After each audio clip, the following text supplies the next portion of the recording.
The news landed like a shock on the global stage. Japan, seen for decades as Washington's loyal partner, began taking big steps toward the BRICS. Why would Tokyo risk going against such a long-time ally? What is pushing a change that could shift the balance of the planet? The tariffs that Donald Trump placed on Japanese goods lit a warning light in Tokyo. Cars, steel, equipment, and a lot of technology were hit. Then the question arises, how far will Japan accept being tied to decisions made only in Washington? And if the country really decides to join the BRICS, what comes next?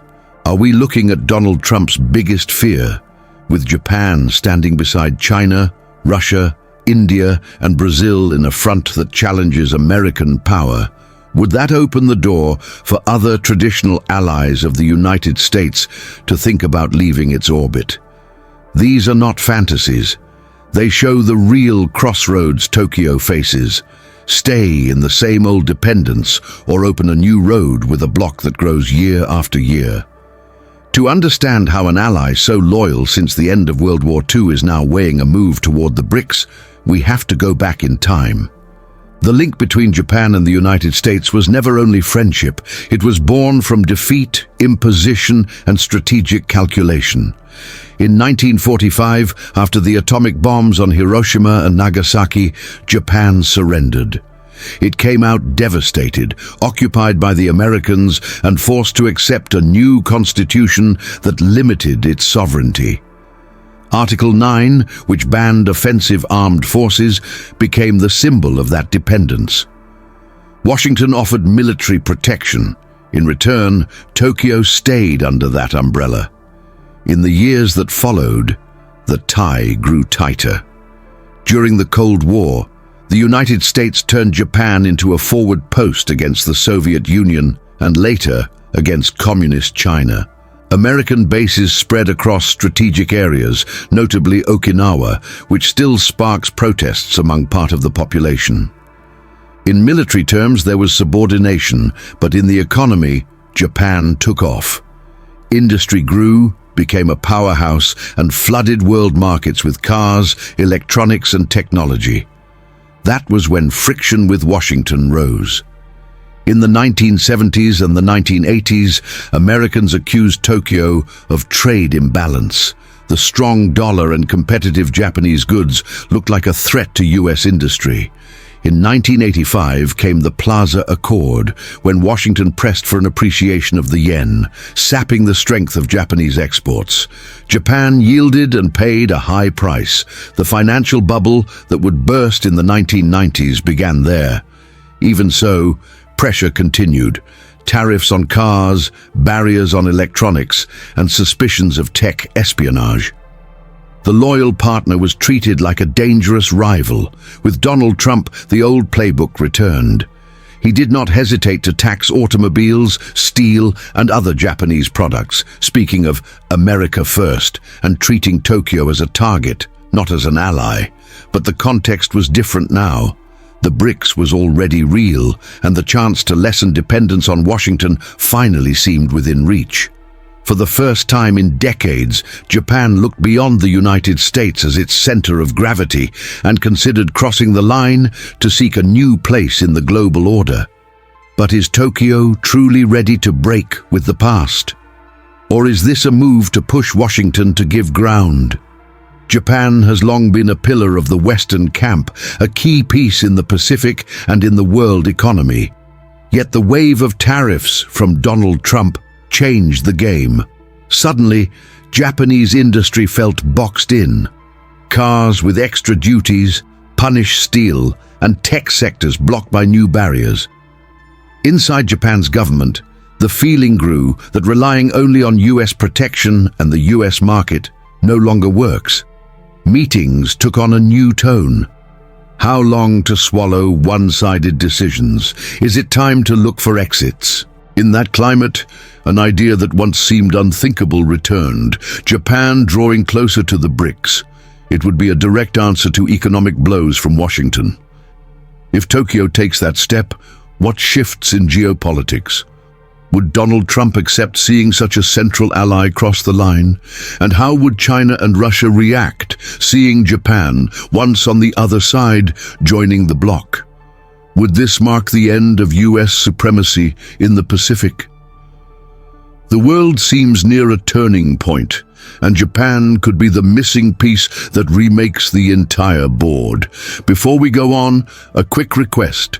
If you want to understand each move and each decision that can change the future of Japan and the planet, subscribe now, turn on notifications and leave a like. Here you follow, firsthand, the steps of the BRICS, Washington, and key countries. The story is still unfolding, and new facts can flip the game at any moment. Stay with us until the end, because what comes next helps sketch tomorrow's global order. Back to it. After decades of dependence, Japan faces a new dilemma. Donald Trump's tariffs were not only economic measures, they were messages. Those who do not follow Washington's line pay a price. Tired of pressure, Tokyo began to test other doors. Behind the scenes, Japanese diplomats quietly have spoken with representatives of BRICS countries. Beijing watches with care. Moscow sees a chance to shrink the US presence in Asia. New Delhi sees in Japan a partner to balance China's weight inside the bloc. At the same time, business leaders call for change. Relying only on the US market no longer looks safe. The car industry, pride of modern Japan, cannot live under the constant threat of tariffs and sanctions. Groups like Toyota and Sony speak openly about diversifying partners. But the issue goes beyond the economy. It is political and historical too. If Japan moves closer to the BRICS, it will challenge the United States and, at the same time, reopen hard memories with China. What would relations with Beijing look like, marked by rivalries, wars, and bitter traumas of the last century?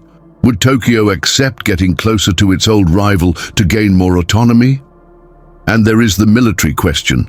The country still counts on Washington's security umbrella. The bases in Okinawa are a central pillar of Japan's defense. If it decides to walk nearer to the BRICS, is Japan ready to be truly independent, rebuilding its military capacity? These questions matter because the subject is not only tariffs. It touches the strategic identity of a country long defined by its bond with the United States. Now, under pressure from Donald Trump, Japan is looking toward another horizon. In Washington, even the rumor of a Japan BRICS approach lit alarms. This is not just any country. Japan is the third largest economy in the world, a longtime military ally, and a key piece in containing China in the Pacific. Losing Tokyo to the rival camp would be, for Donald Trump, more than economic harm. It would be a strategic blow. Analysts in Washington already say that if Japan moves ahead, other Asian countries may follow. South Korea, Indonesia, the Philippines, and others are watching closely. If the dominoes start to fall, the US presence in the Pacific could shrink sharply. Donald Trump answers with hard speeches against those who consider joining the BRICS. He threatens new tariffs, even heavier ones, and speaks of diplomatic retaliation. The message is simple: choose the BRICS and do not count on the United States. But does intimidation work? Or by trying to hold the ally by force, is Donald Trump speeding up exactly what he fears most? Inside the US Congress, critical voices rise. Is it not a mistake to push a valuable ally into the arms of Moscow and Beijing? Internal division grows, and each signal coming from Tokyo raises the nerves. Hence the unavoidable question: is Japan ready to openly challenge the United States and enter a new order alongside the BRICS? Or is it all a game to wring concessions from Washington? In Moscow and Beijing, the reading is different. The mere possibility of Japan weighing the BRICS is seen as a win. For Russia, which faces sanctions and seeks to break the diplomatic ring around it, having Japan nearby would be a huge gain. Vladimir Putin knows that Tokyo's entry into the BRICS would bring economic benefit and, more than that, a symbol. A historic US ally shifting toward an alternative bloc would lay bare Washington's loss of influence. For China, the situation is delicate. Beijing and Tokyo carry old rivalries, disputes, and bitter memories. Even so, for Xi Jinping, Japan in the BRICS could help cement the bloc as a center of the new world economy. The approach, however, would not be automatic. Japan would seek inside the bloc to keep autonomy vis-à-vis China as well. It would be a relationship of cooperation, but also of caution. Even so, Chinese strategists see a net positive: weaken the United States in the Pacific and add a heavyweight tech and industrial power. For India, Japan's presence would help balance the group from within, keeping Beijing from dominating every decision. The result would be more diversity and a richer balance of power. From Moscow to Beijing, from Brasilia to Pretoria, many see in Japan the missing key to turn the BRICS from an emerging alliance into a real alternative to the US-led order. The big point is this: how much pressure from Washington can Japan take? Would Tokyo really cross that historic line? What we see is not only a trade fight, it is a turning point. Japan, faithful since 1945, is now, for the first time, considering stepping out of the American shadow and seeking a place in a new order represented by the BRICS. Donald Trump's tariffs were the spark. The fuel had piled up for decades: economic impositions, military dependence, and mutual distrust. Tired of being treated like a satellite, Japan is trying to assert sovereignty. On the other side, Moscow and Beijing see Japan as the piece that could unbalance the table. For Washington, it would be the worst case for Donald Trump, losing influence over one of the largest economies on Earth and opening the way for the BRICS to grow stronger. But nothing is settled. Will Tokyo have the courage to cross the line and join old rivals? Or is it all calculation to wrest better terms from Washington? This is a historic moment. Japan's choice will not change only the Pacific or world trade. It can redraw the global order for decades. The question remains, when Japan decides, will it open the doors to a multipolar world or awaken a new era of clashes? And you, what do you think? Does Japan cross the line and join the BRICS, or does it step back under US pressure? If you want to follow each step of this game up close, leave a like, subscribe, and turn on the bell. The decisions made now can change the world's future, and you will follow everything here firsthand.